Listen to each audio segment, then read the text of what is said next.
The United States is the world leader in incarceration rates at around 2.3 million. 700 per every 100,000 citizens are incarcerated per day. This is higher than any other developed country. Worse, these statistics are disproportionately affecting black populations. If you are a black man living in the US, you have a 1 in 3 chance of being imprisoned at least once in your lifetime. Nearly half of all black women have had at least one family member in prison, but for white women, that number is only 12%. Just being incarcerated increases your mortality rate. You are more at risk of catching a transmittable infection such as tuberculosis or HIV. You statistically have 35% lower odds of getting regular blood cholesterol levels checked, 25% less likely to have your blood sugar monitored, and 18% less likely to get routine blood pressure monitoring. Those who are incarcerated are less likely to seek preventative care and less likely of utilizing a primary care doctor after release.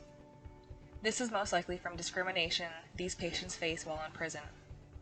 In one study, 27% of the participants reported discrimination by a healthcare provider, and if their health was rated as poor, then that number raised to 33%.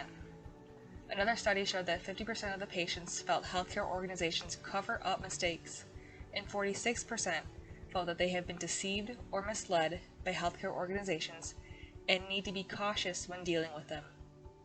Lack of autonomy, substandard care, poor social support, and amplified stigma feelings all worsen this mentality.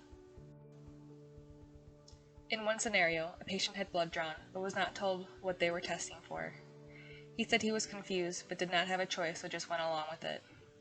He was then told he was diagnosed with HIV. That day, he was sent to the nurse and handed some pills to take with only the instructions that he will get used to the side effects in a few days. He was not fully explained why he needs to take his HIV medication and was just coerced into taking it. This mistrust in the system leads incarcerated patients to not seek help when they are released from prison. These patients mainly utilize emergency departments, which make treating chronic conditions and substance abuse disorders difficult. Many patients are released without follow-up appointments or medications. Most have no housing, no employment, and no family support. Many of the inequalities that occur behind bars are perpetuated by laws. Some mandate what is considered essential care that prisoners must receive. While this sounds like a good thing, really it sets a low bar for what minimum care these inmates actually receive. In some places, mental health is not deemed essential, but those incarcerated have higher rates of mental illness, including PTSD, drug dependence, history of severe trauma, and alcohol abuse. Also, inmates are seen as separate from society, but the goal should be to rehabilitate and reintegrate these citizens back into society. But there is hope.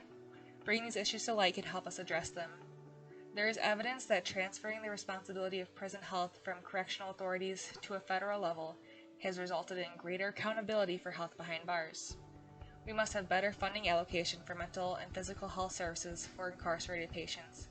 We must fight for an increase in the resources prisons receive, including an increase in healthcare workers and for better sensitivity training. And we must be aware of our own biases and feelings when caring for these patients, because everyone deserves quality care.